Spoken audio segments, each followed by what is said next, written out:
mia madre, quando andò a chiedere per iscrivermi alla scuola materna, le dissero che non ero compatibile con la scuola e che dovevo stare a casa perché ero troppo malato.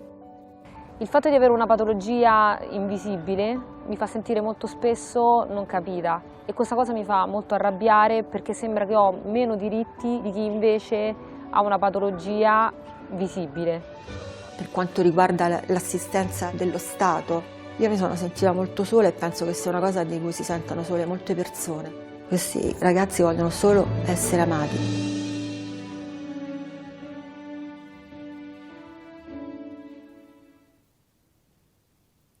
Bentrovati dalla redazione di 7 in punto, questa trasmissione la dedichiamo alle malattie rare perché c'è una giornata importante. Abbiamo voluto partire con questo trailer che è piuttosto significativo, anche il claim lo è, no? Basta essere pazienti, che gioca un po' sul doppio senso della parola, della pazienza e poi dell'essere pazienti, e lo facciamo grazie alle nostre due ospiti che vado a presentarvi. Ilaria Vacca, collega, caporedattrice dell'Osservatorio Malattie Rare, benvenuta Ilaria. Buongiorno Valentina.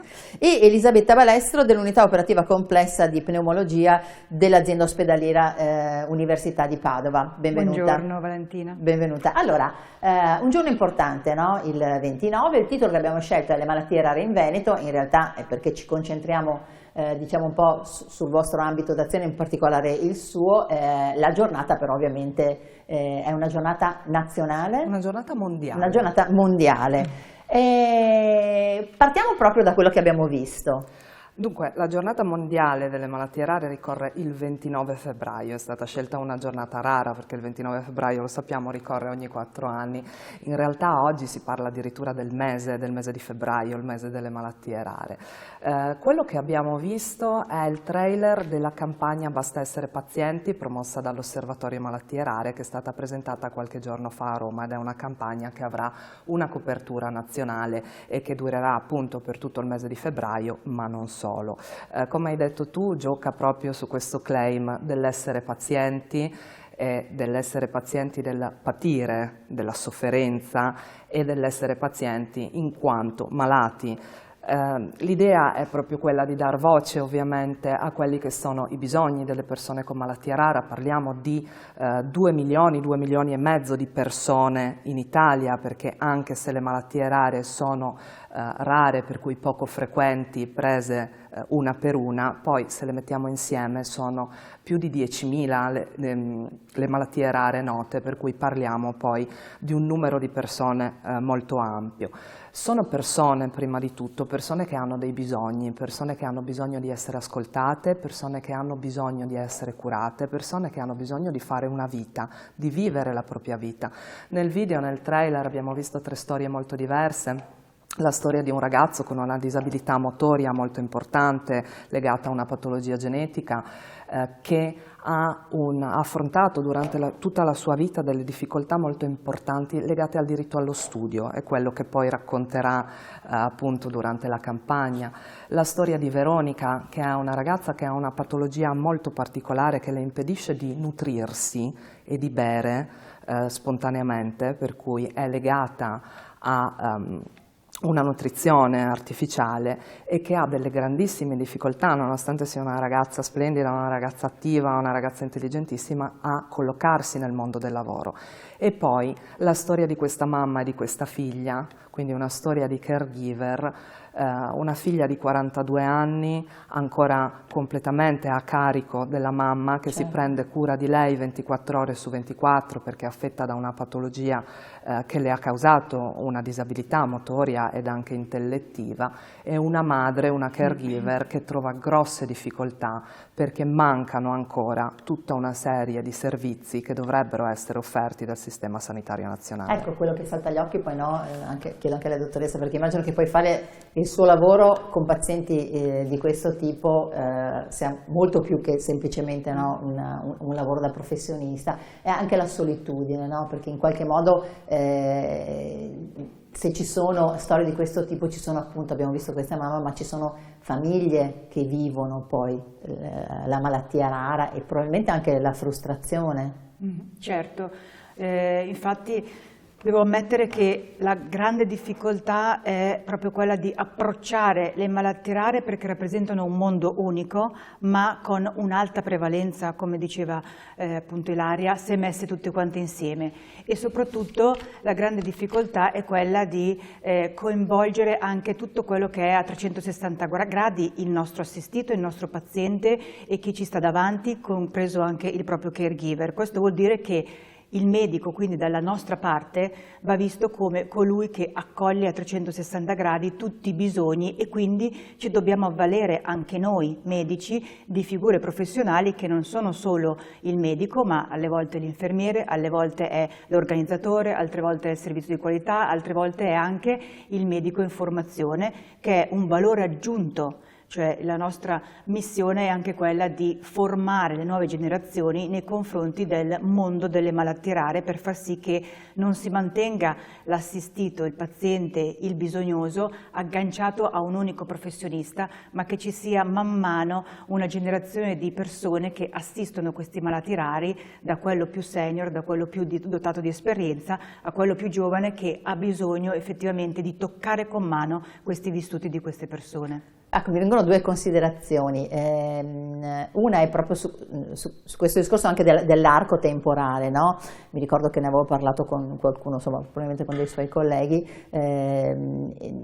Anzitutto c'è il fatto che diagnosticare queste malattie non è sempre così semplice, no? Per cui ci sono anche dei tempi che probabilmente non aiutano, magari fanno perdere tempo sia al paziente che ai medici, e quindi probabilmente già, diciamo, c'è questo aspetto che è impattante.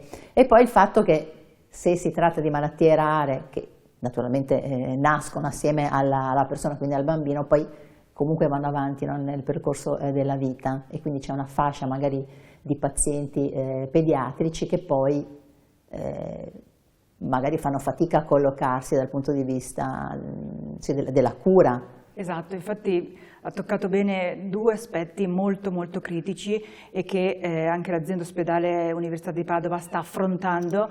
Il primo è sicuramente l'odissea del percorso diagnostico. Cosa vuol dire? Dai primi cenni, che possono essere molto subdoli, e purtroppo in questi malati sono subdoli, i primi cenni che vogliono dire già la spia di allarme di una ipotesi di malattia rara, fino alla diagnosi, spesso passano degli anni, e in tante malattie, e anche e soprattutto in quelle polmonari, si stima addirittura per alcune malattie rare polmonari un ritardo diagnostico di ben 2 anni. Questo vuol dire è tantissimo. Assenza di proposte farmacologiche che aiutino questi assistiti per 2 anni, quindi privati per 2 anni di una possibilità terapeutica. Questo diciamo, fallimento di ritardo diagnostico tentiamo di colmarlo apposta con questa formazione dei giovani, formazione del territorio, quindi allargando la conoscenza delle malattie rare verso diversi professionisti che fanno parte del nostro gruppo. E l'altro appunto criticità che effettivamente ci stiamo occupando man mano con la pediatria, quindi in combinazione con la pediatria, è questo processo di transizione, cioè il malato raro nell'età pediatrica che venga portato alla fase adulta e che quindi necessiti questo passaggio di professionisti con cui si è creato un rapporto, un'empatia, che poi cambiano nel corso del tempo. Anche questo è un tassello molto cruciale, molto essenziale, per cui c'è bisogno di una numerosità di risorse di tipo medico, e non solo medico, lo sottolineo appositamente perché le figure professionali non mediche fanno partnership con noi per garantire questo processo di transizione. Che sono quali sostanzialmente? Sicuramente sono gli infermieri, quindi che oggi iniziano ad avere anche una figura di manageriale, di gestione di tutti aspetti territoriali, come sollevava l'assistito nel video. Vi sono dei bisogni che vanno al di là della pure semplice medicina, della pastiglia, ma sono dei bisogni strutturali, organizzativi, permessi, e quindi l'infermiere si occupa anche di queste facilitazioni sul territorio. Sicuramente c'è l'apporto, il supporto psicologico che ben conosciamo in tanti ambiti, ma che ancora non è ben sviluppato in questo mondo delle malattie rare e che veramente ci supporta nel passaggio del paziente dall'età pediatrica all'età adulta. Quindi queste situazioni cruciali debbono essere affrontate da un team un gruppo di persone che non sono l'unicum della persona esperta, io pneumologa che mi occupo, ma io insieme a un gruppo di persone, anche diversi professionisti di diverse realtà, che mi aiutano per far sì che questo ritardo diagnostico venga colmato e che venga affrontato poi il lungo percorso verso la cronicità, perché sono pazienti che con le nostre opzioni farmacologiche per fortuna vivono. Certo. E anche molto più del passato, immagino, esatto. No? Perché con il progresso, insomma, con la ricerca. Ma mi chiedevo, le malattie rare, vabbè, saranno immagino tantissime. 10.000 circa. 10.000. Quelle note. Esatto, ma voglio dire, quindi ce ne sono anche probabilmente tante che ancora non si conoscono e di cui non si trova il match. Certo, in tanti ambiti vi sono, in ogni ambito, io parlo della competenza mia polmonare, vi sono dei raggruppamenti di entità non note, che le chiamiamo appositamente malattie a causa non nota e per le quali non esiste un reale preciso meccanismo e per le quali ancor più è difficile identificare quale possa essere l'aiuto farmacologico. Ilaria forse di questo gruppo ne conosce bene. Sì, più che altro anche per il pubblico è importante ricordare che oggi i progressi diagnostici, i progressi genetici, l'analisi genetica, l'analisi genomica ci permette ogni anno di identificare nuove patologie, nuove entità patologiche e quindi il numero è destinato a salire proprio in questo senso. Poi, come diceva la dottoressa Balestro, ogni settore, ogni branca specialistica ovviamente si concentra sul proprio ambito. Ci sono tutta una serie di patologie appunto definite idiopatiche. Quando si sente parlare di idiopatica, che cosa vuol dire? Vuol dire che non ne conosciamo ancora la causa e ci sono anche tutta una serie di patologie non diagnosticate, per cui ci sono tutta una serie di persone che hanno delle patologie complesse, quindi che stanno male sostanzialmente e che non hanno ancora potuto dare un nome alla propria patologia. Quindi restano come nel limbo. Esatto, restano nel limbo, non solo ovviamente perché non possono avere una risposta terapeutica, ma anche perché non sanno se questa patologia è per esempio una patologia genetica, se possono trasmetterla ai propri figli.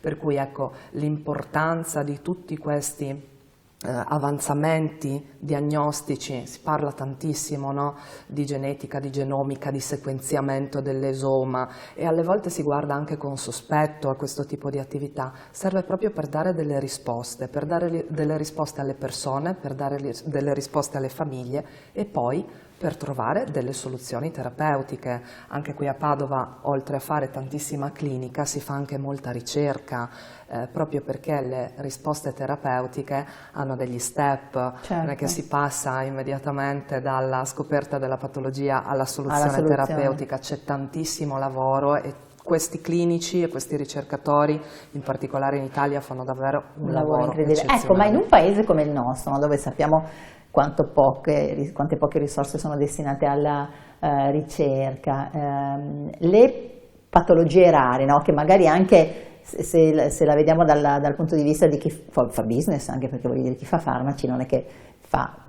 lo fa insomma per amor di patria, cioè è cambiato un po' l'atteggiamento, cioè la ricerca investe di più in queste malattie rare che magari hanno un ritorno diciamo minore perché se i pazienti sono di meno, oppure il problema esiste, non so chi... Beh, il problema tuttora esiste.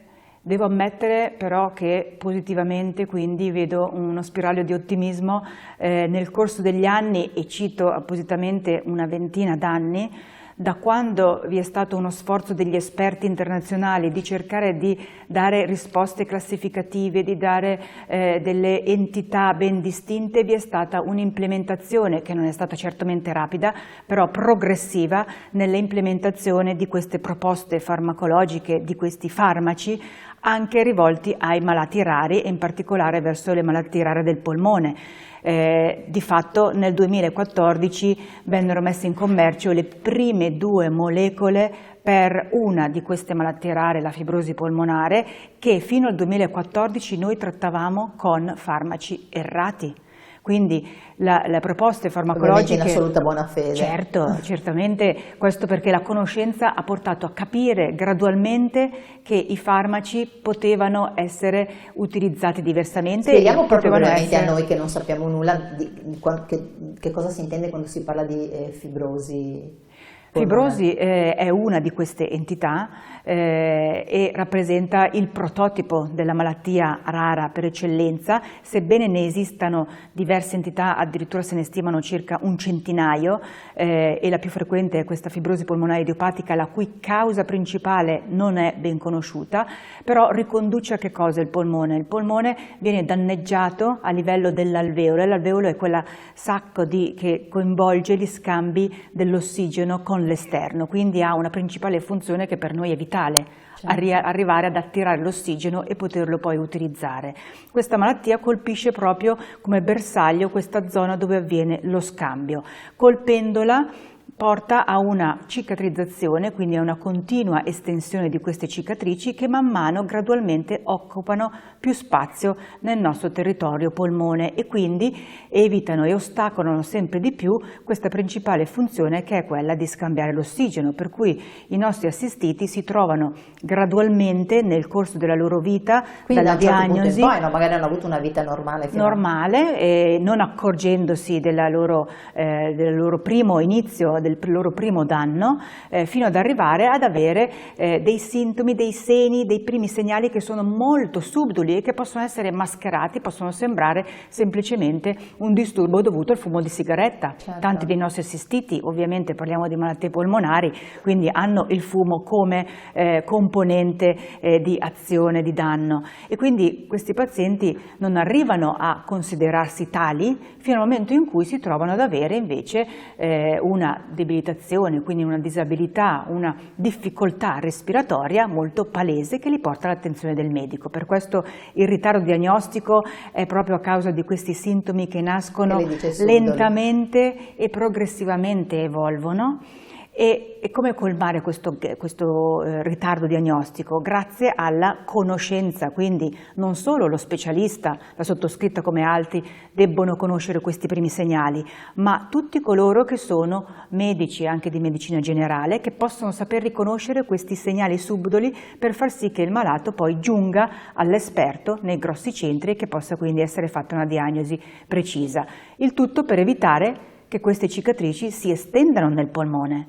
Certo, e impediscano in qualche modo al paziente, alla persona di respirare, certo, e quindi di condurre le comuni attività che fino a un certo punto possono essere condotte, dopodiché questi nostri assistiti purtroppo si devono aiutare dalla somministrazione di ossigeno, quindi diventano degli ossigeni dipendenti, diventano dei fruitori di ossigenoterapia. Certo, perché è una malattia ovviamente che non recede, cioè c'è solo una progressione. Se siete d'accordo io chiederei al collega Andrea Barbati in regia se possiamo vedere quest'altro contributo, così poi ne parliamo.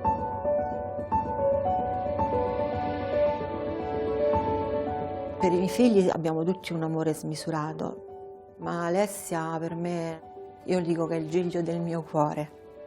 È una ragazza che mi ha dato tanto.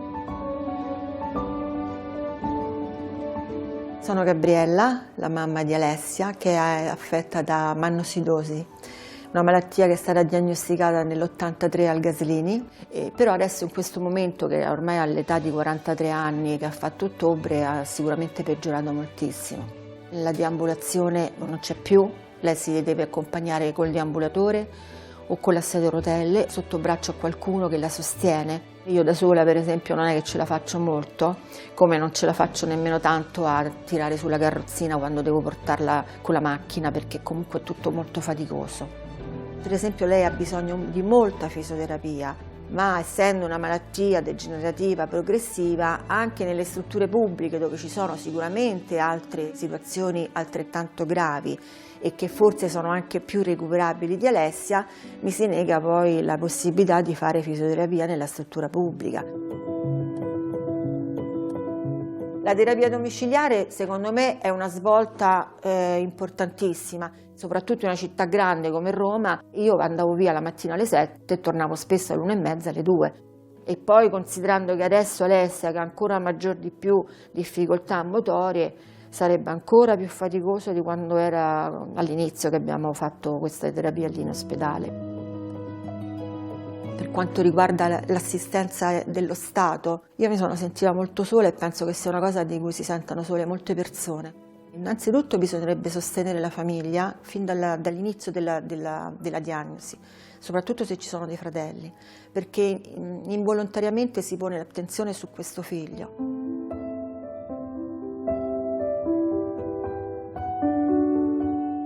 Non è molto riconosciuto, anzi direi quasi per nulla riconosciuto in Italia il ruolo del caregiver, perché noi che abbiamo queste difficoltà con le persone che hanno queste malattie rare e comunque delle disabilità importanti non siamo sostenuti, non abbiamo la possibilità di avere a disposizione un programma di interventi che consentono sia alla famiglia sia al disabile di avere in ogni caso la possibilità di svolgere attività che le rendono la vita un pochino più valida. Io cerco di non emarginarla, cerco di farla uscire, la porto al teatro, perché penso che poi la relazione umana per l'uomo in generale e soprattutto per questi ragazzi con queste malattie sia la cosa più importante della vita, la relazione.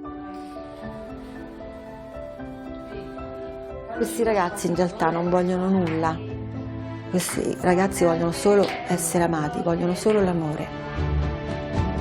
Loro hanno bisogno solo di questo, di essere riconosciuti come persone e quindi su questo va puntato. Loro sono persone, non devono essere più pazienti e basta, devono essere persone.